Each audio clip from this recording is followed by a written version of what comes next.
Hola, hola, ¿cómo va? Gracias por encontrarnos. Este ciclo se titula Entrevistas. Y hoy tenemos la buena oportunidad, de pensar en voz alta con la diputada Tavela. Gracias, Tavela. Gracias a vos, Horacio. Un placer, la verdad, poder compartir San este Clemente del momento. Tuyú, ¿usted nació? Sí, señor. Nos están viendo en todo el país y a veces tenemos también la oportunidad que nos ven más lejos.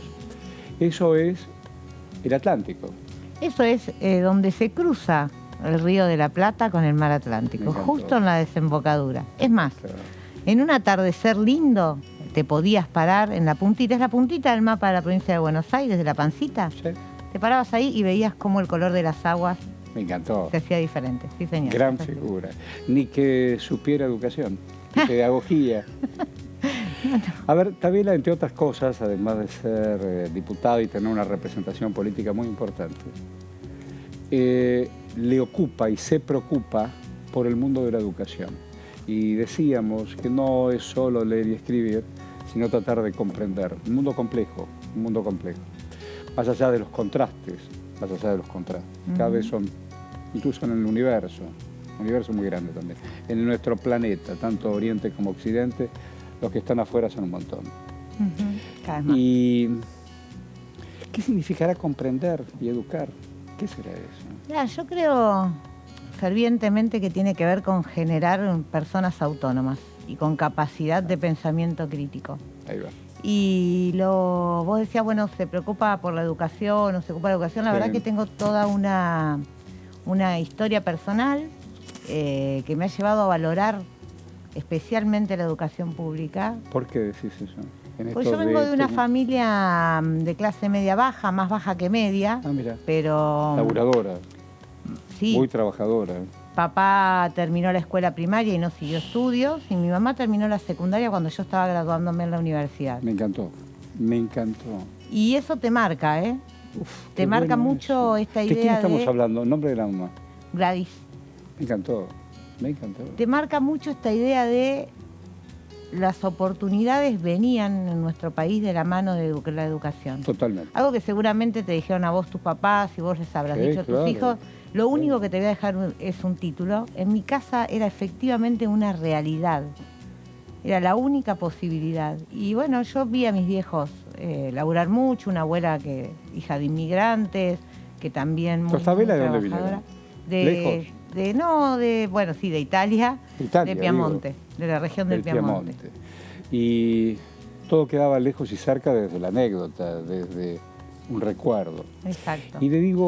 Y los papás pensaron que esa educación te iba, al menos, dar las herramientas para que no estés tan desprotegida en esos días que vos soñabas. Sí, se Vos venís de imaginaban eso. ahora se llaman espacios, no se llaman ni siquiera partidos, pero un espacio se llama Evolución Radical, que tiene, por supuesto, la concepción de aquellos fundadores de la política. Para aquellos que no tienen la menor idea, ¿qué es Evolución Radical?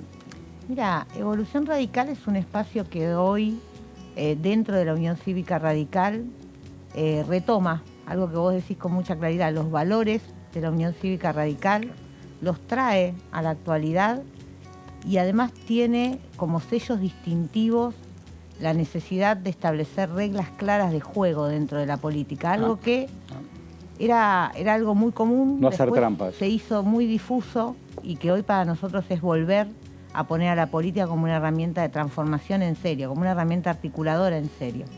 Para nosotros esas reglas tienen que ver con el reconocimiento de lo territorial, tienen que ver con las posibilidades de desafiar todos los liderazgos. No hay liderazgos estancos porque vos fuiste alguna vez un líder y vas a ser líder toda tu vida.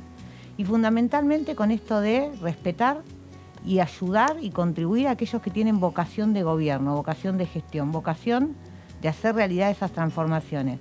Desde el municipio o desde la ciudad más chiquitita del país hasta la presidencia de la nación. ¿Vos tuviste gestión antes de ser diputada? Siempre. ¿Siempre? Desde los 22 años sos muy joven. que hago gestión. Yo me recibí y al muy poco tiempo fui convocada por el presidente de la Universidad Nacional de La Plata. Qué buena. ¿Y de qué te recibiste? De contadora pública. ¿Y fuiste convocada? Fui convocada, bueno, tenía obviamente, había sido mucho tiempo consejera académica y consejera superior estudiantil. Pero siempre te comprometiste, eso quiero decir. Sí, sí. Yo llegué a la Universidad de La Plata en plena discusión de la Ley de Educación Superior en el año 95. Y por una situación puntual que se dio dentro de un aula, fui convocada a una reunión del Centro de Estudiantes. ¿Sabés quién me invitó a esa primera reunión? No, ni idea. Martín Tetaz. Mirá. Martín Tetaz se acercó a la salida del aula y me dijo, sé que hubo tal problema y que vos te levantaste a defender a tus compañeros. Ah, yo dije, sí, fue algo como, bueno, sí, claro, qué sé yo, se me ocurrió. Y me dijo, los lunes a las 8 de la noche nos reunimos en el Centro de Estudiantes. ¿No tenés ganas de venir? Y así fue. Y así fue. Y empecé en plena Ley de Educación Superior a involucrarme más y hacer todo ese proceso de marchas, de debates, de discusiones. ¿Y qué se discutía para aquellos que no tienen la menor idea? Claro, uno lo habla porque lo vivió, claro, ya pasó. ¿De qué estamos hablando? En la Facultad de Económicas de La Plata, que fui a hacer una actividad vinculada a la educación, un chico me decía, los escucho decir a ustedes que algunos no nacieron en democracia, dice, yo nací en el gobierno de Néstor Kirchner. Tengo que explicar, efectivamente. Ayer. Tengo que explicar lo que era. La ley básicamente en ese momento se discutía un modelo que se contraponía al modelo de la reforma universitaria.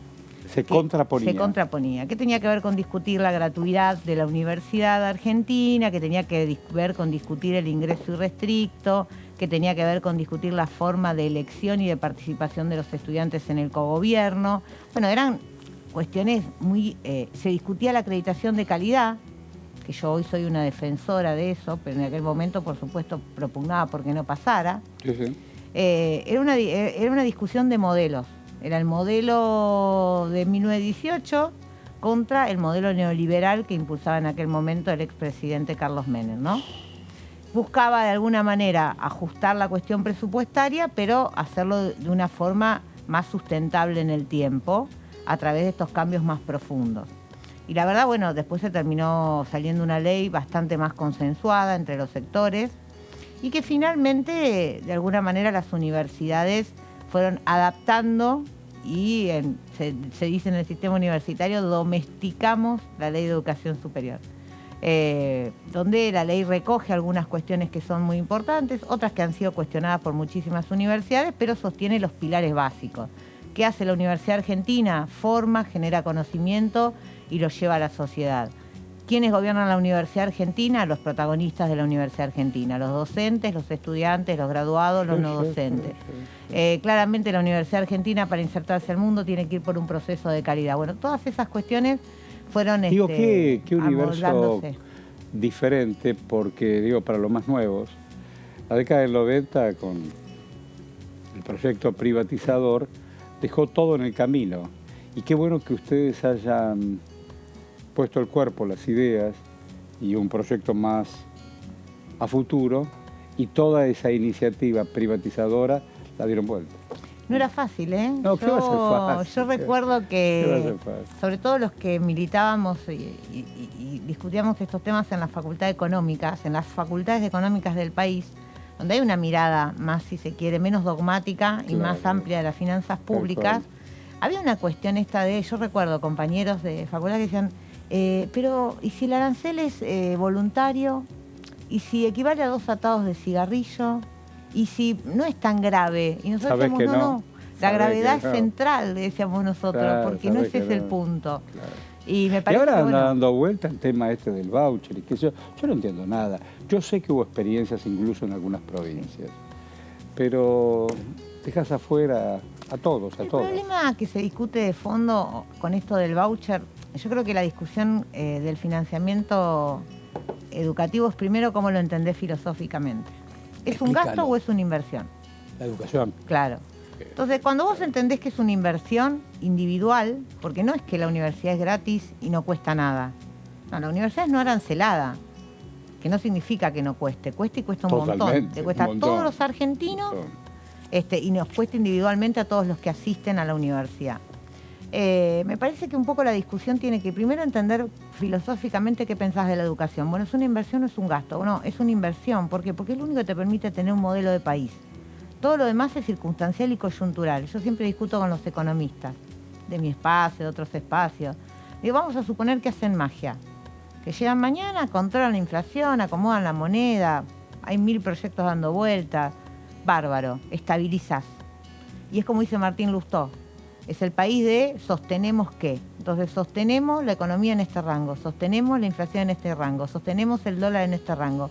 ¿Cuándo creces si no tenés un proyecto educativo atrás? Porque el proyecto educativo lo que te garantiza básicamente es una integración social que hace ese tejido que permite sostener todo el sistema económico y productivo en funcionamiento y te garantiza personas capacitadas y formadas para ser competitivos en la economía. Yo digo, entre el 15 y el 19, ¿te sumaste a Juntos por el Cambio? Sí, a mí me convocó Esteban Bullrich para trabajar con él en el ministerio. Que la sigue peleando incluso sí, desde su lugar. Un ser humano enorme. No me digas. De los que hacen la diferencia en política y en la vida. Siempre, no ahora que siempre. Está enfermo. No, siempre. Yo a Esteban no lo conocía mucho de antes. A nosotros nos había presentado el exintendente de Junín, Mario Meón, y otro ser extraordinario. Sí, bueno. Nos había presentado a Esteban. Cuando él era ministro de Educación. No, todavía Esteban era ministro de Educación de la ciudad. Ah, mira. Y Mario era intendente de Junín y yo vicerrectora de la Universidad Nacional del Noroeste de la provincia de Buenos Aires.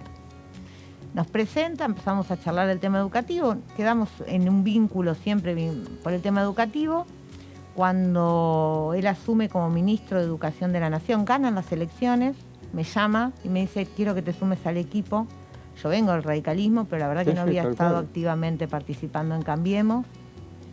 De hecho, había acompañado a Margarita Stolbizer en el Frente Progresista en ese momento. Y bueno, Esteban me convoca y me lo hace desde reconocer valores comunes y desde el conocimiento específico que yo tenía del sistema universitario. Y ahí lo acompañé toda la gestión de Esteban como subsecretaria de Políticas Universitarias. Vos fuiste subsecretaria de Políticas y después fui secretaria de Políticas Universitarias en la etapa de Alejandro Finocchiaro. Ah, mirá vos. ¿Carrerón? Sí. ¿Y cómo llegas a diputada? ¿Cómo llego a diputada? Bueno, yo en el 18, fines del 18, se enferma mi mamá, fallece mi mamá, yo dejo el cargo de gestión y me vuelvo a mi pueblo, porque yo tengo una nena chiquita. ¿Y te volvés al pueblo? Claro, a Junín, donde vivo. ¿Después de todo lo que hiciste? Sí, porque bueno, yo tengo una hija, hoy tiene 15, va a cumplir 15 años, en ese momento, Eugenia. Eugenia era chiquita y mi mamá era la que me ayudaba en su cuidado cuando yo estaba acá en Buenos Aires. Bueno, cuando mi mamá se enferma, yo decido acompañar a mi mamá en esa etapa y después... Eugenia hay que seguir caminándola. Y Eugenia seguir cuidándola. Entonces, bueno, renuncio al cargo de la secretaría. ¿Qué decisión de vida esa? Una decisión de vida que hice muy convencida, que por supuesto difícil, porque yo soy la única mujer en el país que fue secretaria de Políticas Universitarias. Por eso digo, cuando me dijiste, dije, qué bueno, qué bueno. Y una de nuestras productoras me dice, yo siento mucho orgullo de la invitada, no importa para dónde va ideológicamente, todo el esfuerzo que hizo en su condición de mujer, me la pone en un valor bárbaro. Sí, es cierto eso. Hay un montón de esfuerzos que uno hace. No es fácil. Y tomaste la decisión y fuiste a acompañar a Eugenia. Y fui a acompañar a mi mamá y a Eugenia. Retomé mi función o mi gestión en la Universidad del Noroeste de la provincia de Buenos Aires. En plena pandemia, Martín Lustó y Emiliano Jacobiti, bueno, con Emiliano tenemos una historia común desde la militancia estudiantil. Me invitan al armado de evolución radical en la provincia de Buenos Aires. Ahí está la cosa. Y la verdad es que, bueno, a uno le queda la inquietud política siempre buscando una cosa distinta, generar algo diferente. Eso de la evolución, mirar un poco más lejos. Evolución, mirar un poquito más lejos, pensar un poquito más en el mediano y largo plazo. Bueno, fui a la interna de aquel momento en la provincia de Buenos Aires acompañando a Gustavo Pose, enfrentando a Maximiliano Abad. Perdimos la interna con Gustavo, por muy poquito, pero la verdad que fue una experiencia muy buena porque significó una movilización del Partido Radical en la provincia que estaba como dormido. Claro. Y bueno, después vino la etapa de consolidar ese resultado. Se arma el espacio de Dar el Paso con Facundo Manes a la cabeza. Ahí está. Y entre las propuestas que había para ocupar el segundo lugar, que tenía que ser una mujer con un determinado perfil. Piensan en vos. Además tengo un vínculo con Facundo también de muchos años, a partir de la educación. Ah, claro. Bueno, Facundo, Martín y quienes estaban formando parte de ese debate pensaron que era un perfil que era bueno para acompañarlo y pese a que no tenía ningún nivel de conocimiento público, apostaron Y acá estás. a poder generar un... Yo estaba viendo diferente. los proyectos y desde la modificación de ley de autismo hasta los incentivos laborales, desde la evaluación de la formación docentes o el fortalecimiento de la educación obligatoria. Hay que pensarlo. ¿Cómo se piensa un proyecto? Enséñame cómo se arma un proyecto, cómo se piensa un proyecto. Primero escuchando mucho a los protagonistas. En el caso, por ejemplo, del espectro autista, trabajé con mucha ayuda de las ONGs y de las familias, que tienen una realidad que a veces ni lo consideramos. Claro. ¿Sabes que el primer problema que enfrentan, además del diagnóstico tardío, tiene que ver con que cuando empiezan la escolaridad los chicos, son chicos que como no tienen el apoyo correcto dentro de la escuela, empiezan a fluctuar entre distintas escuelas y terminan abandonando. Tal cual. No terminan la escolaridad Eso pasa obligatoria. con todas las capacidades diferentes y todas las patologías. Entonces digo, hay situaciones en las que uno se involucra escuchando. Y a mí me vino a ver una mamá de una ONG de La Plata, Jackie. Vino Jackie y me dijo, vos te ocupás del tema educativo, te he escuchado hablar en la campaña del tema educativo. Escuchame un poquito que te voy a contar una realidad. Y la verdad que uno... Y le contó su vida. Se sorprende. Y la vida de su pibe. Y digo, ¿cómo no me voy a ocupar? Y nos ocupamos con el equipo. ¿Cómo no me voy a ocupar? Y la verdad que hoy es una alegría que haya logrado el consenso en la Comisión de Discapacidad. Siempre hay mucho más para hacer, ¿eh? Yo siempre digo, siempre hay mucho más para hacer. Pero siempre es importante ir dando pasos. Sí. Los demás temas que tienen que ver con la educación, aún el de incentivo laboral, que es un programa de empleo, un plan de empleo joven, tiene que ver con reconocer también la realidad de lo que pasa en el sistema educativo. Como yo vengo de la gestión del sistema educativo, hay cuestiones que uno aprende en la calle, como quien dice, o en la gestión de las instituciones. Claro. Sí, claro. El 50% de chicos que no terminan la secundaria no es un número. O sea, son 50 de cada 100 chicos. Son Juan, Pedro, Lola. 50 de cada 100. Claro. Son Juan, Pedro, Lola, ¿Y por qué María, se bajan, Andrea. más allá de que no les interesa, no les importa o necesitan trabajar con los viejos o darles una mano porque necesitan subsistir? Es todo eso y más. Y más. Porque tiene que ver con el proyecto de vida. ¿Y qué es el y más? El proyecto de vida. El proyecto de vida. Que vos para que realmente quieras terminar la secundaria, tiene que haber un proyecto de vida que te lleve a eso. Si la mayoría de nuestros chicos piensan que la salida es Ezeiza o que la salida es, no hay. Yo por más que termine el secundario no voy a estar mejor. Lo hablábamos recién cuando hablábamos de mis papás. Sí. Mis papás me mandaban a un colegio comercial en el secundario porque daban el título de perito mercantil. ¿Y con eso qué es eso? ¿Y vas a trabajar en algún lugar? ¿En un estudio contable o en el banco? Tal cual. Eso era un proyecto de vida. Capaz que no el que yo elegí otra cosa. Era un proyecto de vida. Pero para mis papás era un proyecto de vida. Mira, cuando vos te recibas, vas a ganarte tú. Era así. Bueno, hoy eso no es la realidad que podemos transmitir. Entonces, los chicos no encuentran el porqué. Yo insisto mucho en esto de discutir la reforma del colegio secundario para que vuelva a tener un objetivo el colegio secundario. Yo tengo una hija adolescente. A ver, eso me interesa, porque tu hija adolescente, de que nació, te escucha soñar, mirar para él y construir. Sos una mujer de construcción. Pero tu hija no es un ser abstracto. De la realidad que tiene, por supuesto. Y entonces, ella y todo su mundo que hay alrededor. ¿Cómo es eso? Yo también tengo hijos adolescentes, te digo. Mira, yo lo que veo es que a ellos les cuesta mucho entender el para qué de las cosas en función de que no los motiva. ¿Para qué? Mira vos. No los motiva. No los motiva. Entonces, el me aburro. Y una hora con que alguien hoy, hasta incluso en un pizarrón virtual, me explique cosas que a lo mejor con un clic me lo comprendí. Mira, yo siempre digo, los docentes eran, y hasta no sé tanto, las ventanas al mundo. Sí, claro. Porque la realidad es que la gran mayoría de nosotros sabíamos lo que eran las pirámides de Egipto porque venía una maestra o un profesor y te los contaba. Y así con cada tema. Algún acceso diferencial, pero no mucho más. Te hacían comprar el manual, ¿viste? Hoy los chicos, cualquier cosa. buscan cualquier cosa. Todo es una buscan por ventana. internet. Todo Todo es una ventana. Todo es Está una- a lleno. ver, ¿qué pasó hoy? Y es una ventana. Está lleno de ventanas.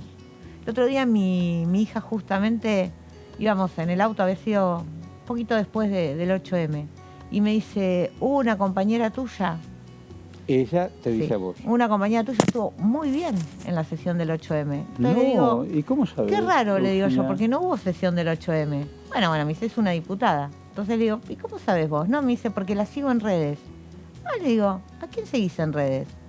Entonces me dice, estuvo muy bien, insiste, ¿no? Dice, bueno, pero no es de los tuyos, me dice. No. Porque en realidad habla bien de Cristina. Entonces le digo, bueno, no importa, le digo, eso no tiene que ver. Le digo, ¿pero quién es? Y entonces era una legisladora de la Ciudad Autónoma de Buenos Aires, muy joven, a Sí. quien ella sigue, Me imagino. justamente porque es joven.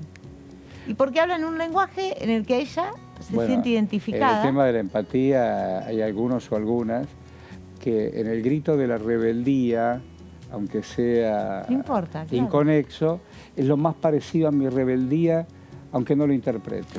La lectura que hacía mi hija de ese discurso era, ¿sabés qué planteó la diputada? Me dice, dejar de discutir la filosofía del 8M. Discutir Uf. acciones concretas, me dice. No Uf. tiró ninguna idea, pero dijo que quería acciones concretas. Y a mí Y co- me gustó eso, me dijo. Y con eso se quedó. Y con eso se quedó. Entonces digo, mira la ventana al mundo. ¿Cuánto le hubiera llevado a mi hija conocer una diputada de la Ciudad Autónoma de Buenos Aires desde Junín si no estuviera Tal cual. Instagram o Tal no sé, o cual. TikTok, no sé por qué Pero red la digo, sigue? pero en esto de enseñar y mostrar, y cuando se habla de planes de estudio, más allá de la vocación donde cada uno puede elegir lo que, que quiera, digo, ¿qué elegimos para poder enseñar? Y no es solamente esto es una mesa o esta es la letra A para los más chiquitos. Cuando ya avanzaste en la secundaria, ¿qué ventana le abro para capacitar y encontrar más o menos una vocación? Tiene que ver con esto que decíamos al principio, generar seres autónomos. En una Seres que, sociedad teledirigida es muy difícil. claro, pero Muy difícil. tiene que estar ese espacio de pensamiento crítico, de la Esa me gustó discusión más. de... El pensamiento crítico me gustó más. Tiene que ver con esto de que después seas un ser autónomo, que vos tengas pensamiento crítico, que puedas discernir entre una cosa y la otra. Sí, claro. La posibilidad de que alguien que vio en TikTok una diputada de una legislatura provincial como la de Cava pueda después preguntar, pero ¿qué hay legislaturas distintas? Claro, está bien, ya te entendí.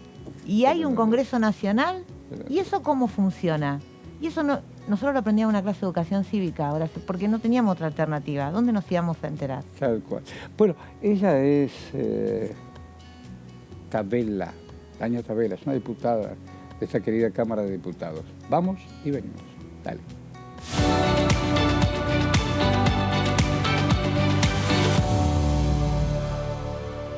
Aquí estamos en este reencuentro con Tania Tabela, la diputada, y estaba leyendo que trabajás mucho, Tabela, con iniciativas, y esto es textual, destinadas a promover la igualdad de género y, por supuesto, la eliminación de la violencia que tiene que ver no solo contra la mujer, sino contra las niñas.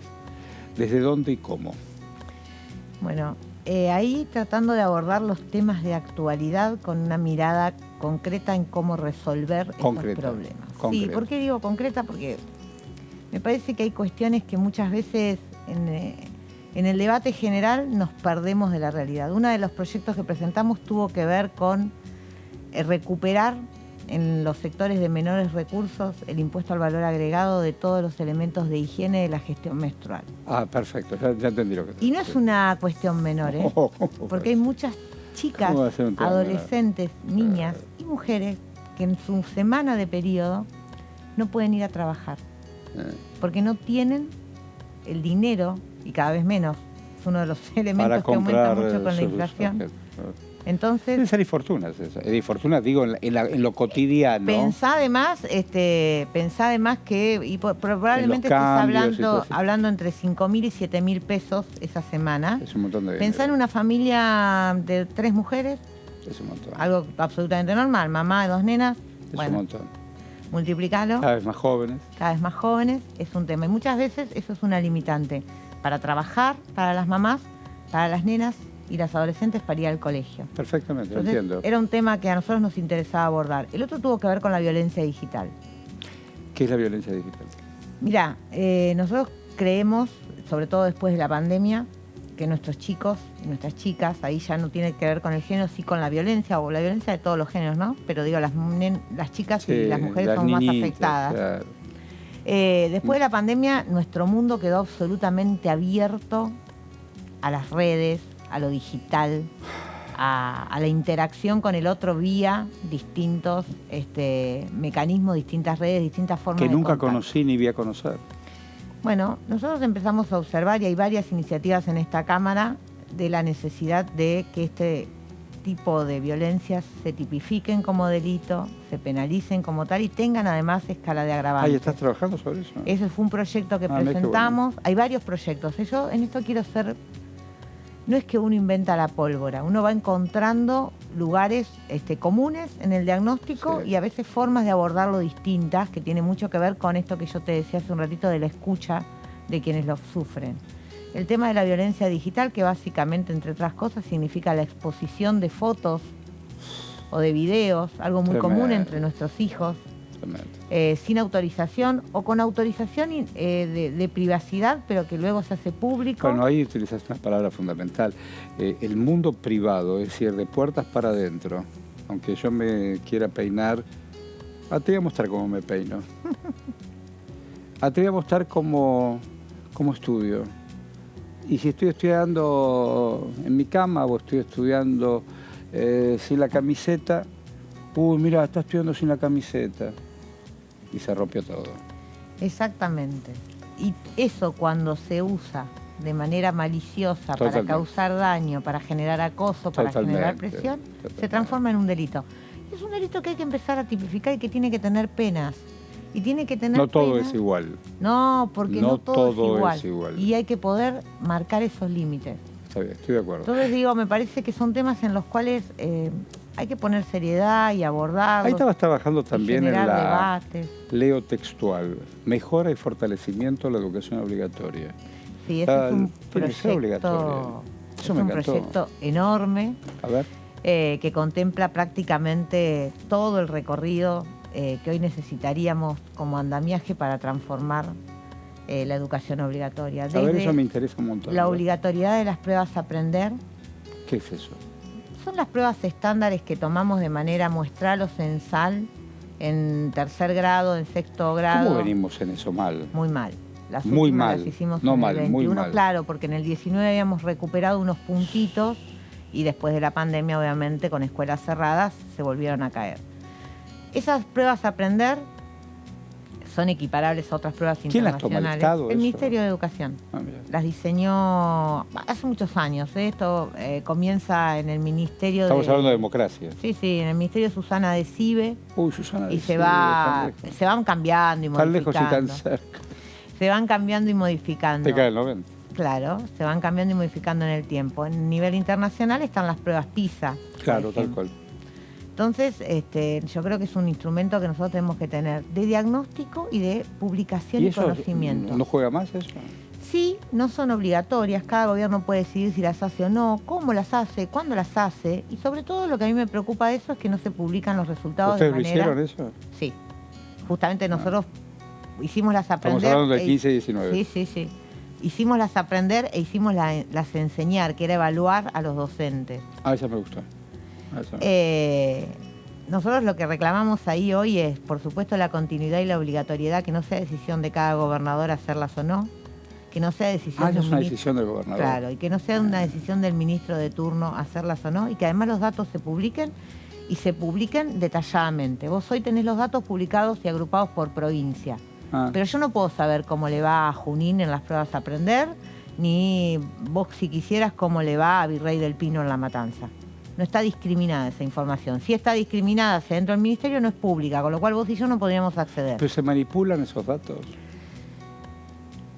Mira, es muy grave acusar de manipulación. Yo tendría que tener pruebas para poder hacerlo. Yo lo que creo es que ya con que no los publiques, habla mal de la transparencia que tiene que tener el Estado. Yo digo, en una Argentina donde es muy difícil el fin de mes, donde los docentes en pandemia hicieron un trabajo extraordinario, extraordinario. Y cada uno para sobrevivir va, viene, va, viene, va, viene. ¿Cómo volvés a capacitar o actualizar conocimientos? Sí, primero tenés que jerarquizar la profesión. ¿Eso es con plata? No. No solo con plata. En parte es con plata, en parte tiene que ver con reconocer las condiciones de trabajo, Claro, y en parte tiene que ver con jerarquizarte socialmente. Y jerarquizarte socialmente tiene que ver con uno de los proyectos que yo presenté, que es la acreditación de calidad de la carrera de formación docente. Antes una maestra. Claro. El profesor era un profesor. La carrera de formación docente tiene que pasar por los mismos estándares de calidad que pasa cualquier carrera universitaria. Pues yo te hago una pregunta, vos tenés hijos igual que yo. Sí, claro. Un médico pasó, por lo menos entre 12, el médico pediatra de tus hijos, Sí. entre 12 y 15 años en la universidad. Y Tal además cual. su carrera se acreditó por calidad con estándares de carácter Claro, con internacional. residencias y cosas. Y además tuvo que hacer residencias, etcétera, etcétera. Y pasó, tus hijos fueron sanos, 1 hora al mes el primer año de vida, después ya 1 hora cada 6 meses y así sencillamente hasta que vas a 1 hora por año. Tal cual. ¿Cuántas horas pasa la maestra con tus hijos al año?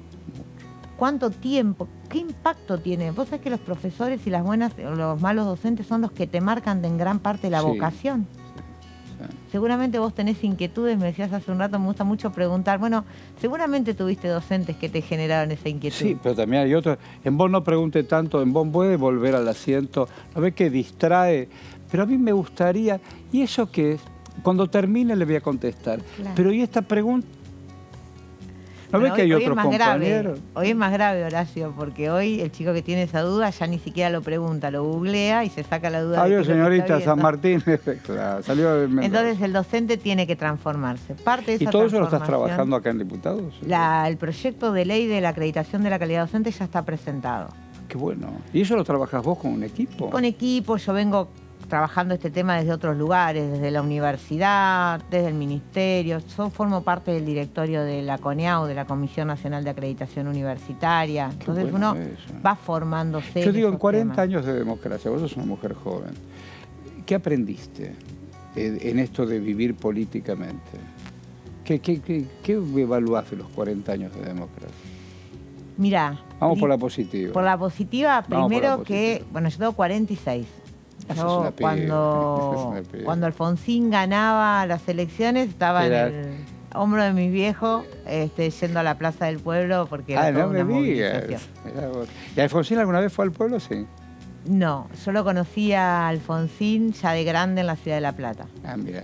Y si fue, yo no lo recuerdo, la verdad, Eras una niña. la verdad que el otro recuerdo que tengo de Alfonsín es el 89, la hiperinflación, que en mi casa tuvo un impacto muy particular porque papá se quedó sin trabajo. Entonces eso cambia la lógica de la Otro familia. día yo recordaba la frase de Alfonsín: no quise, no pude, no supe. Fuerte eso. Muy fuerte. Muy fuerte. Yo creo que de la democracia nos queda eso, nos queda el legado de Alfonsín de que la democracia es la forma de resolver todos los conflictos Sí. y todas las diferencias. Sabes que sí. Para mí eso es determinante. Total. El otro día lo hablaba con mi hija justo, estaba mirá. el 24 de marzo, tenía que hacer un trabajo sobre qué el Nunca bueno, Más. Y Bueno, ahora viste, incluso con la película, el 1985 y todo eso, está bárbaro. sí, y bueno, y justo en casa hay un ejemplar de Nunca Más y habían leído alguna cosa en el colegio. Ella me decía, no, pero no siguió profundizando. Le digo, claro, porque es muy violento. Le digo, leer el Nunca Más. Le digo, si querés lo profundizamos, lo leemos un poco y leímos algunos párrafos. Pero digo, la verdad es que bueno, es todo un aprendizaje que hicimos Totalmente, es como una sociedad. bisagra, por supuesto, tomar la determinación de que aquellos responsables vayan a un juicio, epa, Es así. y sean Es- condenados, nada más y nada Sí, menos. y hacerlo en un momento de mucha turbulencia, ¿no? Porque era como decidir, bueno, me voy a enfrentar a todo. Bueno, y después el 87 con los alzamientos que Exactamente. Entonces, y el ¿viste? divorcio vincular, y la Total. patria potestad compartida. Oh.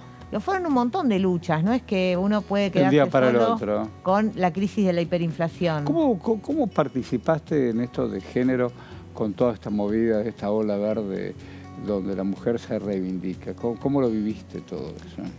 Para mí fue un avance importante, pero desde el lugar de pensar en las generaciones que vienen.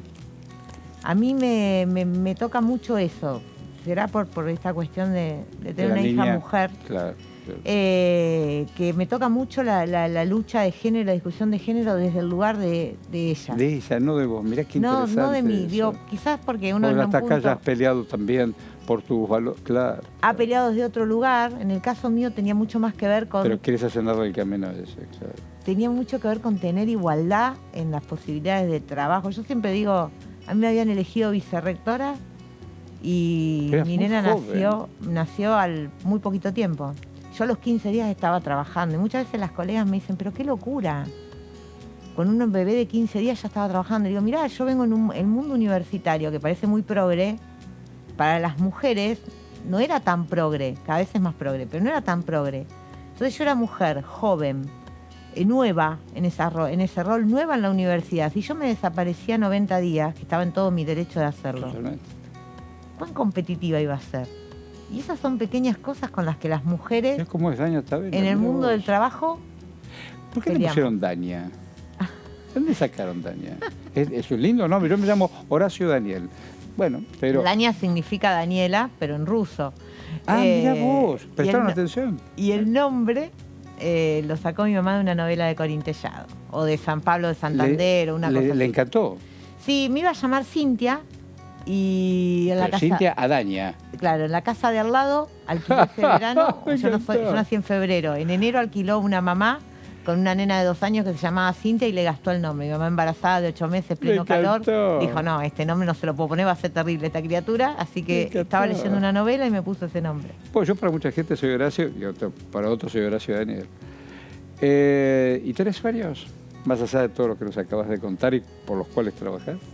Sí, siempre, siempre. De hecho, te digo, mi decisión de ponerme más activa en la política, más comprometida desde la política más pública, más expuesta, Sí. porque si bien uno hace política ¿Qué en querés ser el intendente de tu pueblo? sistema, no tengo una ambición, pero no lo digo mal, no tengo una expectativa personal respecto de cargo.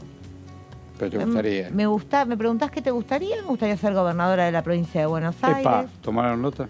Me gustaría poder volver a tener una injerencia en el Ministerio de Educación Nacional o en el Eso. Ministerio de Educación de la provincia de Buenos Aires. Ustedes están juntos en Evolución Radical, para aquellos que no saben, ¿estás con Lustó?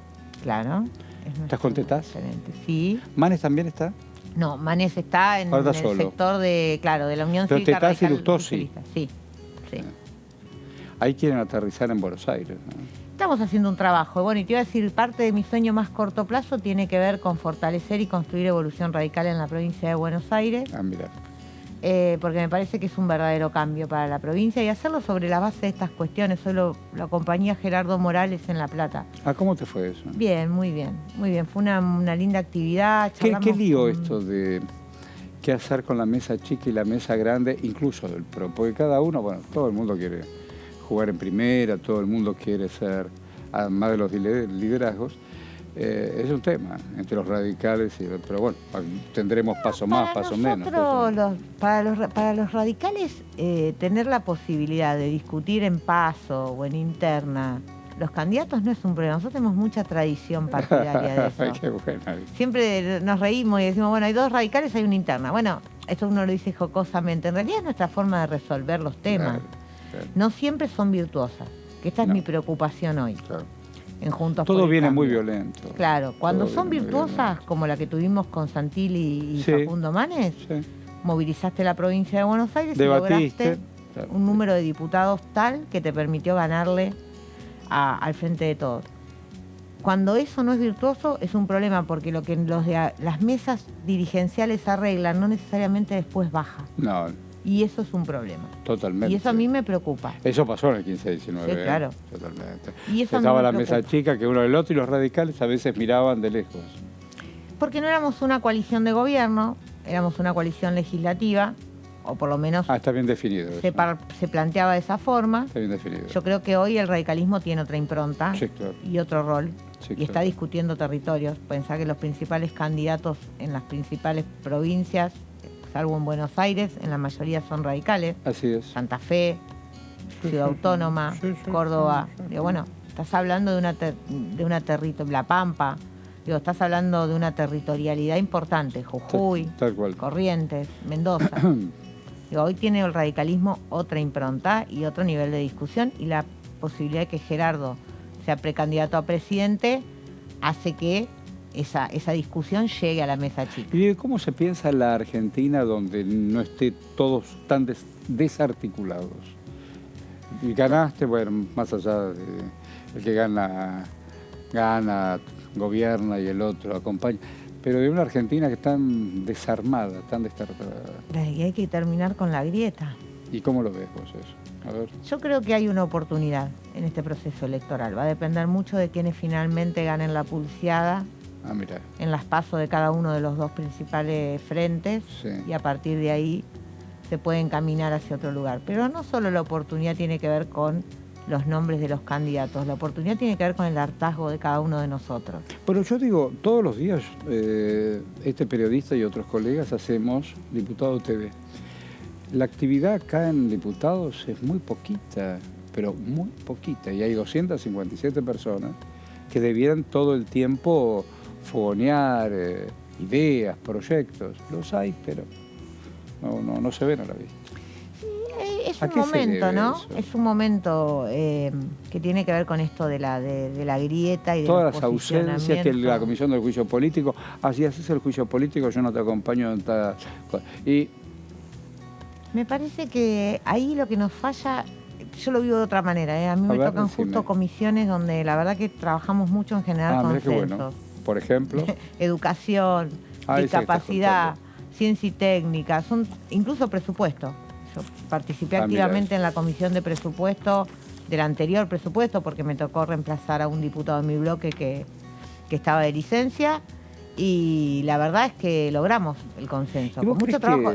Requiere el consenso requiere de la conversación. Y la conversación es como un baile, ¿no? Donde las dos partes tienen que querer bailar. Vos no podés ahora decidir, voy a bailar, me levantás y me sacás a bailar, ni yo puedo hacerlo con vos. Tenemos que decidir bailar y llevar un compás.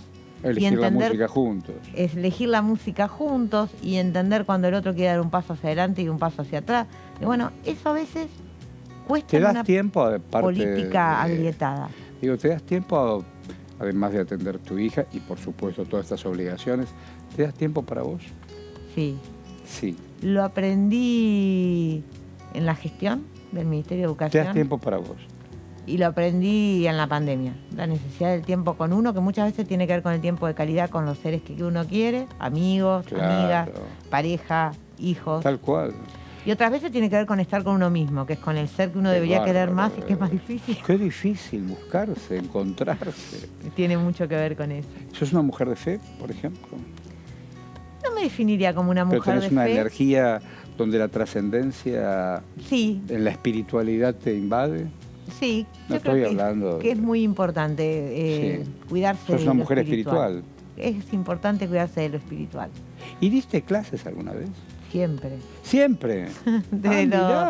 Mi primer cargo docente fue ayudante alumna a los 20 años en Contabilidad 2 en la Facultad de Económica de La Plata. Sí, claro, toda la vida. ¿Y te miraban con atención? Y al principio te cuesta, imagínate, tenía 20 años y tenía alumnos que casi tenían la misma edad. ¿Y acá cuando hablas en la cámara, te escuchan? Algunos sí, algunos no. ¿Qué se siente cuando uno habla, ¿no? Y de pronto ves que entre que los que no hay y otros están distraídos, escuchame? La verdad que no lo siento eso. La verdad es que muchas veces pienso más en lo que estoy queriendo transmitir y en cómo lo transmito, que en si me están o no escuchando. ¿Y por qué juraste? Cuando juraste. Por la patria. ¿Por? Por la patria. Por la patria. El juramento clásico. ¿Y qué será la patria? Porque más allá de la patria del todo, la patria somos todos, Borges, Néstor. ¿Qué es la patria? La de los muchachos que nos enseñaron en la escuela primaria. ¿Qué es la patria? Mirá, la patria... Este país que queremos todos. No, sí, es ese lugar donde nacimos y donde vos querés trascender. Y para mí eso es la Argentina. Yo no pensé nunca, yo era muy joven y recién graduada en el 2001. Se fueron muchos de mis amigos. ¿Se fueron? Se fueron muchos de mis amigos. Ah, mirá, y yo nunca pensé en que irme. Hacer las valijas. Que era una posibilidad. Que eso te resolvía la vida. Nunca pensé eso. Siempre pensé que quedarse y aportar y poner el hombro desde el lugar que a uno le toca, como le toca, es siempre apostar para adelante. En esto de decidir todos los días, decir, bueno, el radicalismo es un camino para mí, brevando, por supuesto, en los fundadores y actualizándolo más allá de un Alfonsín muy contemporáneo. ¿Hay nuevas ideas dentro del mundo radical o abrevan solamente a Lenin, Irigoyen y algo de Alfonsín? No, creo que hay una nueva idea, por lo menos desde nuestro espacio, que tiene que ver con esto de a los próceres hay que nombrarlos, hay que conocerlos, hay que honrarlos. Mira para adelante. Pero que hay que honrarlos con el actuar, con el hacer. A mí me gusta ser una persona de hacer, de gestión, de ir a transformar lo que hay que transformar. Por eso te decía hoy lo de los proyectos. Bueno, ¿cómo los elaboro? Con la escucha, escuchando a los que transitan los problemas, que es la forma de solucionarlos. Y bueno, me parece que tiene que ver con eso, con ese radicalismo que está dispuesto a honrar a sus próceres, con ese radicalismo que está dispuesto a honrar a sus próceres, pero a hacerlo en el hacer y en la gestión, en el gobierno. Qué lindos los desafíos. Son lindos. Son lindos los desafíos. Son lindos. Si no, ¿cuál sería la razón de ser? La razón de ser es tu hija. Es un desafío en sí mismo, la tenés que conocer. Y digo, ¿algún referente más allá de lo que has nombrado, que tenga que ver con tu vida? ¿Quién? ¿Algún profesor que te haya marcado? ¿Algún momento de tu vida que haya sido bisagra? Mi mamá. ¿Por qué? Porque fue siempre una ave fénix. La capacidad de resiliencia y de la lucha permanente es de ella. Y te acompaña. Siempre. Gracias, Daniel. Muchísimas gracias. No, gracias. Buena vida vos, para vos. Buena vida para vos y para tu vida y tus sueños, naturalmente. Muchas gracias a vos. Nos reencontramos aquí, en entrevistas, en Diputado TV. Hasta la próxima. Gracias.